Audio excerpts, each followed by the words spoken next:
Oh Let's man, get to it, man. let's get to it. Let's right get on to it. let's get to it, man. So first off, I know y'all want to talk about Alabama. We gonna get there.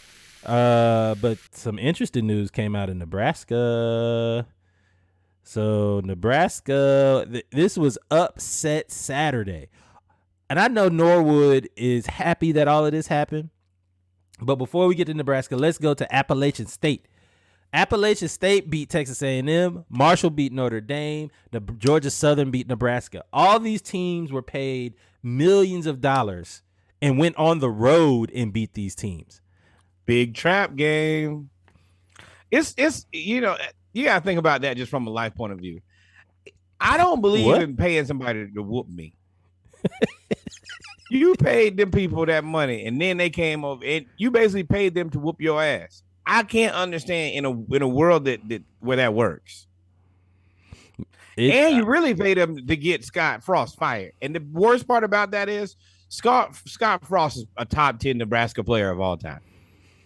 You could be a good player, don't mean you're a good coach. You ended that man's legacy at Georgia Southern. Boy, go Eagles! And that is one of my family adjacent teams. So I always support anytime that Georgia Southern does anything good. Also, I want to see, the people at App State. Boy, in Boone, North Carolina, in the hills, boy, they were turned after App State upset the number 16 Texas A&M. Moonshine for Texas, everybody, boy. Baby. Moonshine and nope, not gonna say that. Moonshine for everybody. Well, said that M&M package, moonshine and. So let me ask you a question. Now that we're here, Reggie, is this a what? It's about Texas A&M. You like to ask. You like to ask cancellation questions too. When you pop up, you're like, "All right, so what do you think about?" Let's get to the scoreboard. So I'll go through the stories first, then I'll ask you because we got to get to our pretenders and contenders, as I called it, prisoner of the moment, aka Pyrite. LSU coach said, "Yo, pay me my money. Where's the door? If you gonna give me $17 million to go to leave." Ed Ogeron's like, he's still Ed Ogeron. From when we versed, I'm gonna tell you, there's been a whole story arc for Ed O with me. That was Joshua Crenshaw. That was not me who said that. That's not what I was gonna say, but typically people who like moonshine and first cousins also like this. I think everybody knows what that is. So, but let me get back. Coach O, like I have been a big Coach O fan. I think I first found him at USC when he took over, and he got that team to playing good. They moved him to LSU.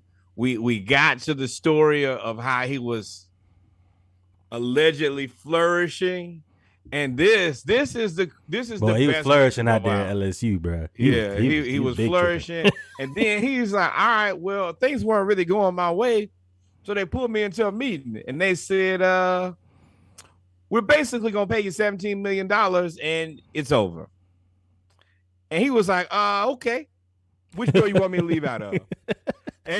In classic Edo style, right? That's fine with me. That you can't not love a guy who's like, oh well, I'll exit peacefully. I have no problem with y'all. Just make sure the money is in my account. What can't you like about that? Shout out to Edo, man. Shout out to Edo. All right, bro, you want to coach at Hampton? We're not gonna go over every game. Yeah, I mean you can recruit. We're not gonna go over every game. You do it all. But man, did Bama squeak by today? What? There it is. Bama squeaks by 20-19 in Texas. Texas, I have to digress and give you your respect. I said Bama was going to beat y'all by 3 scores. I said it wasn't going to be close. I said y'all are pretenders. I said everything that you could say. I said y'all not going to be good till 2024. I said this is a bump in the road. I said all type of insults. I said Bijan Robinson wasn't going to get 100 yards rushing, which he didn't. But I did not say anything about Texas's defense. I only talked about Texas's defense. I only talked about Alabama's defense versus Texas's offense. I did not know Texas's defense was going to be that impressive. Now, Alabama did have 15 penalties for 100 yards in the first half. But they were good. Go ahead.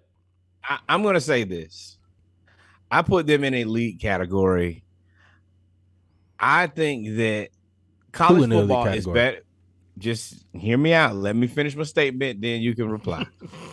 I think the sports are better when Texas is good at football. I think basketball is better when the Knicks and the Lakers are good. Do I necessarily like these teams? No. I don't really have a positive or a negative, but I just think that like basketball is better when the Knicks and the Lakers are good. I think football is better when University of Texas is good. I'm not saying that they're good. I think that Sarkisian has a unique skill set. And he made it very clear, do not drink the rat boys and do not believe in yourself because of one game against Alabama. But I think that also puts him in a very comfortable situation transitioning to Alabama. I mean, not transitioning to Alabama, transitioning to the SEC. And you can probably use that game, even though you lost, to recruit to say, hey, man, we're almost there. Hey, kid, if you come here, we can beat Alabama. Yeah, you get to sell that dream. You can restore Texas to its rightful place. And not even that. You can take it to a whole new place because it's in the SEC. Yeah, so you definitely get to use this game. And he said all the right things in the press conference. We didn't lose. We ran out of time. You definitely get to use this game as a stepping stone. And you already have Arch Manning committed. You already have a top 10 class for 2023. You already have some of the top talent in Texas. You're really starting to get a lot of that talent from Texas to go to Texas. Because the one thing about Texas A&M, yes, they're good. Yes, they're recruiting well. But they recruit a lot nationally. Jimbo still has a lot of Florida connections. So he's getting a lot of players from Florida, and there's still a lot of players leaving the state of Texas to go to other schools or not going or staying in Texas and not going to Texas. How you see Houston being pretty good. How you see Oklahoma still being the standard of the Big 12 conference. With that said, though, you get over here into this smoke, it is different here. You remember Missouri? Missouri thought they was gonna be something. Missouri and Texas are not in Missouri the same is a waste in the SEC. A complete and utter waste. As soon as they got over here, they had Michael Sam was the other dude who played defensive end. And then that was it. Both of them out of the league. Exactly. In no time flat. And now they're a seller team. I don't think anybody, even like the older, I don't think Mississippi or Ole Miss, none of them worry about Missouri. No, nobody care. Nobody worries. You're just about a step Missouri. above Andy. I don't know if they're that bad, man. That's academics. At least they got good baseball team. Yeah, no, that might be their thing. But let's answer these questions. Is Bama the real number 2 ranked team? I mean, yeah, they got to be until proven. I mean, yes. Who do you think is number 2 then? That's my question. It can't be Ohio State. Ohio State struggled in 2 games, didn't they? They struggled against Notre Dame, and we know who they are. And I'm not gonna say we know. I know who Notre Dame is, and I've been telling y'all. Y'all may or may not listen. Notre Dame never has any playmakers on the outside. They have like big tight ends and slow receivers, but they don't have any speed. You have to if Notre Dame plays a fast squad, they lose every time. And the thing about playing the SEC is they're big and fast, so they're just not good. They don't cut it. They stay out of a conference, but they're not. And you know who they become? Who? And you can be mad because I don't care. They become y'all. Preseason ranked top 5 every year, and then y'all play and then just trick it off. Yeah, they didn't call it their UGA.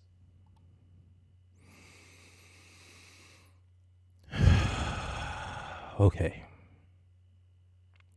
Appalachian State defeated Texas A&M 17-14 in a ugly, mucky game. And we said last week that Texas A&M, even though they won, I was like, man, I think they weren't. I think it was Sam Houston State they played. They weren't far ahead. I didn't pick this one. I did not pick this one. I was like, Reggie talking that crazy talk. I said App State. I was like, look, man, App State almost for sure said it. He said, you got to watch them now. They might pull one. I was like, man, you talking crazy. And then here we are. Another in College Station. How bad do you think Jimbo is now? I think that this is bad. I think this is bad for Alabama. Alabama? Yeah, I think they're gonna be coming in there trying to knock their block off now. Yeah, all I can. I mean, I don't think that all I can do. My dad is disrespectful. Missouri will never win the SEC playing cheerleaders. And that is a quick scope. And y'all wonder where I get it from. Apple and tree, ladies and gentlemen. But yeah, for me, I would stop scheduling Appalachian State and Georgia Southern. I'm going to find a new team to play. I honestly rather play Vanderbilt than play Georgia Southern or App State. The Sun Belt was beaming yesterday, man. The Sun Belt was beaming yesterday. So shout out to App State. And it really wasn't a lot of big plays. It was just they were the better team. Like they just executed when it mattered every time. Here comes AJ with USC. That's my sleeper team, so I kind of got to rock with him. I'll make a joke about his emojis later. Well, now we tell y'all. Now we love the black coach at Notre Dame. We hope he gets all the success. But we told y'all Notre Dame ain't good. We tell y'all this every single.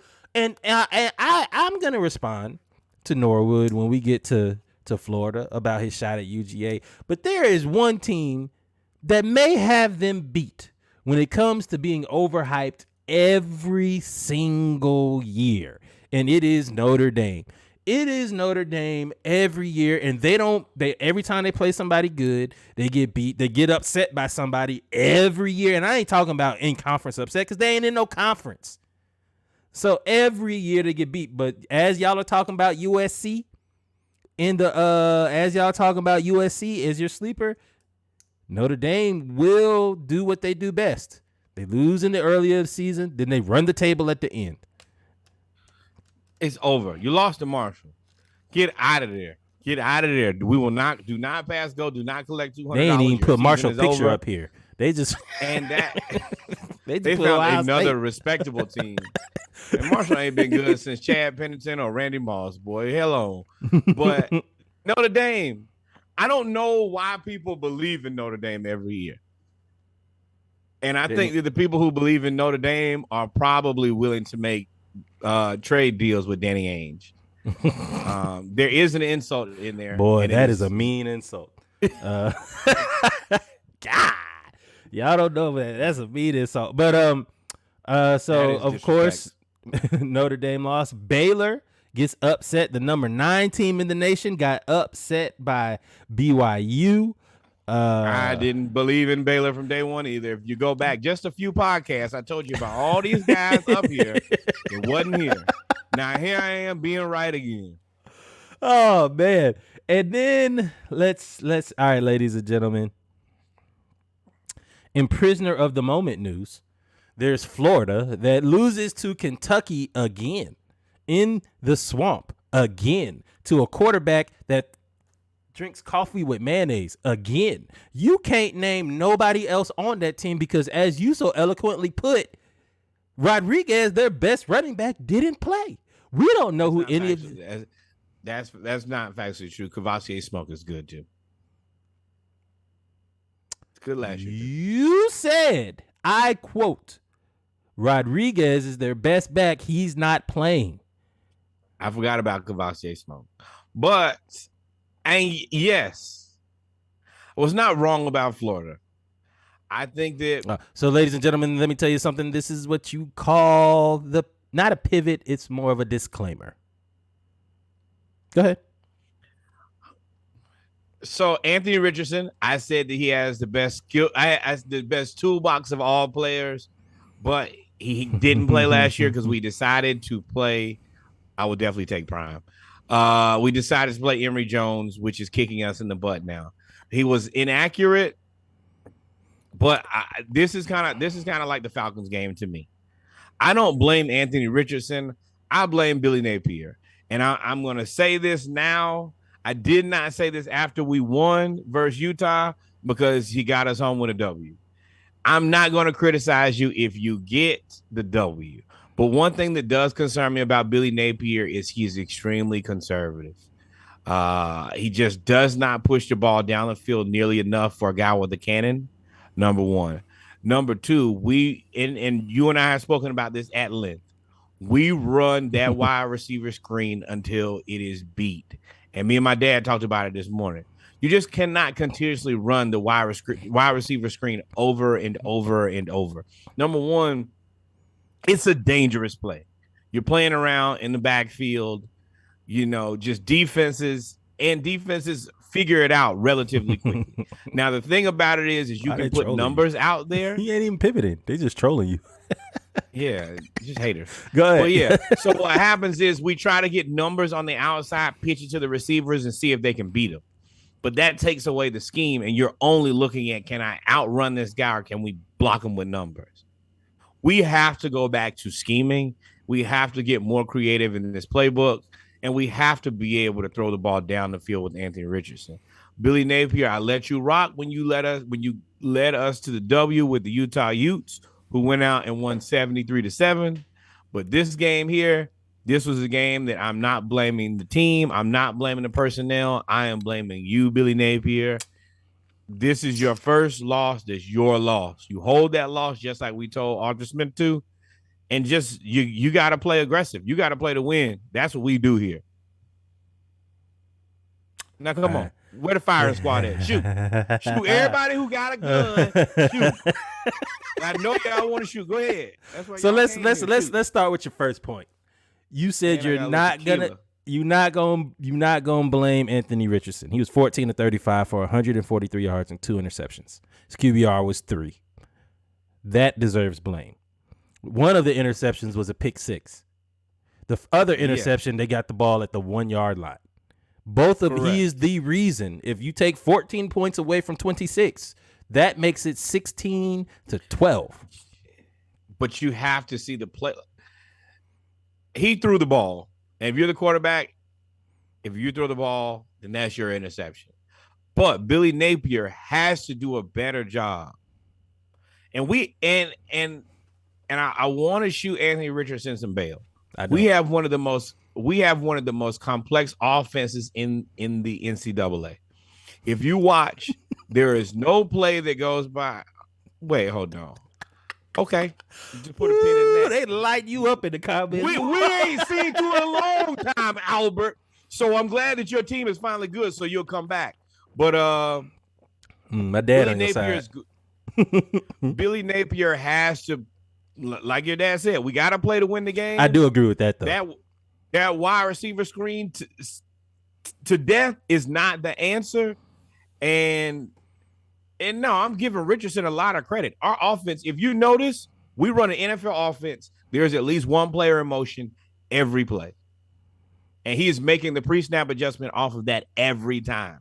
There are not many failed to do so in this game. He was 14. You can't justify a pick 6 and then a pick that returned inside the red zone. You can't justify that and blame it on the coach. It was the pick 6 was the same out route that he threw the pick 6 against Nakobe Dean. It was the exact same play. That's because we run the same play. So then there's no growth. That's his fault. Now, I will say I agree with you. You got to be aggressive. And I also think that Billy Napier definitely should have kept running the ball. Trevor Etienne was averaging 5 yards a carry. Johnson Jr. was averaging 9 yards a carry. Like, I don't understand why you stopped running the ball and kept trying to put the ball in Anthony Richardson's hands. I don't know. I had a whole weekend of getting a lead and watching my coach play conservative and blow it. My life melted away. Now, this is what y'all wanted anyway. Yes. Had to sit here all weekend and watch every team I have a lead. Have the lead. Me get my confidence up. I'm feeling good about myself. I'm ready to talk shit to y'all. I'm like, woo, y'all. And just watch. First Saturday, I watched my team get up, and I'm like, you know what? They inexperienced. This is Anthony Richardson, first year playing quarterback. Billy Napier, his rookie season as a head coach. I took that one. Then come back and watch the Falcons falcon in falcon-like way. Oh, then watch the Braves. I'm near emotional breakdown. I ain't just here. in body alone, y'all. And they had to come back. These weekends are not long enough. We need to add another day to the weekend. We're gonna have weekends like this. My whole weekend was ruined. How you lose 3 games in 2 days is beyond me. But